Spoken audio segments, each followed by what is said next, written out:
Cancel ang concert ni Taylor Swift mga idol, hinalimaw ni Lolo Bron ng laban, iyak malala si Jamal Murray at Jokic, hindi pa tapos ang serye. Game 4 na mga idol, Los Angeles Lakers versus Denver Nuggets. Susubukan ng koponan nila LeBron pahabain ang serye at kahit papano ay gawin ang hindi pa nagagawa ng ibang team sa history ng NBA, ang makabangon sa 3-0 na hukay. So far mga idol ay 11-0 na ang Denver kontra sa Lakers. Opening frame, agresibong inatake kaagad ni LeBron si Jokic habang si MPJ pasok agad ng kanyang mid-range jumper. Eto mga idol yung dumali sa Lakers noong Game 3. Pinakitaan ng LeBron at AD connection ang crowd ng Lakers. Eto namang si Murray mga idol, mala Jordan naman ang ginawang reverse layup. Grabe yung lalim pero nagawa ng paraan. Mas may ball movement ang Lakers ngayon mga idol.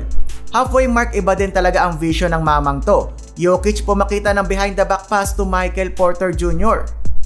Lumamang ng 7 ang Lakers mga idol, pero ito kasi ang storya ng serye. Lalamang ang Lakers sa first quarter pero kakambak ang Denver either third or fourth quarter. End ng period 28-23 lamang ang Lakers. Anthony Davis may 8 puntos, tig-6 naman si LeBron at Reeves.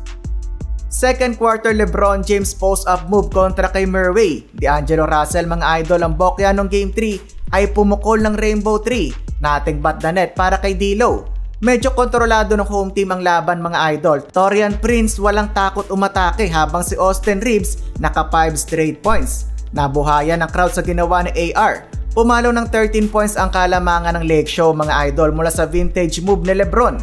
Bumawi agad si Joker ng 3-point play. Anthony Davis nako po, pinipiga-piga ang kanyang kamay. Hindi maganda ang landing, nauna itukod ni AD ang kanyang kamay mga idol. Bumawi naman si Dabrao, ganda ng alley-oop ni Reeves sa kanya. Gusto pang humighlight ni Murray kay LeBron, tapal nga lang mga idol. 61-48 halftime score, nakaka 17 points na si AD, 40 naman kay LeBron. Third period na ilista ng Lakers ang kanilang largest lead ngayong game na 15 points. Anthony Davis nakikipaglaban na talaga kay Joker sa ilalim, pero kita mong hindi agad nagyayabang ang mga player ng Lakers dahil alam nila baka makakambak na naman ang defending champs. Nagpapalitan ng puntos ang magkabilang koponan. Eto, napasok na ang mga tres ni Jokic at MPJ, naka-steal pa si KCP. Pumalag mga idol ang Lakers, mabigat ang mga pamatay sunog ni Taurean Prince at etong si D'Angelo Russell na biglang uminit ang kamay. Dahil dyan napanghawakan ng Lakers ang 11-point lead, 91-80.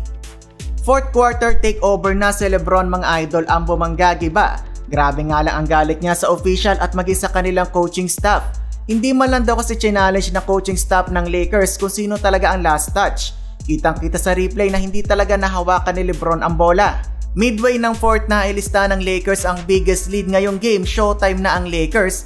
D'Lo no look love to Lolo Bron slam dunk. Nasundan pa ng tres ni D'Angelo Russell. Late ng quarter, eto na, pinapakancel na ni Lolo Bron ang concert ni Taylor Swift. Kinaldag si Jamal Murray, hinampas ang bola sa kamay ni Joker. Slam dunk na naman by LeBron James, sunod-sunod na ang puntos ni LBJ mga idol. Final score 119-108, panalo ang Lake Show.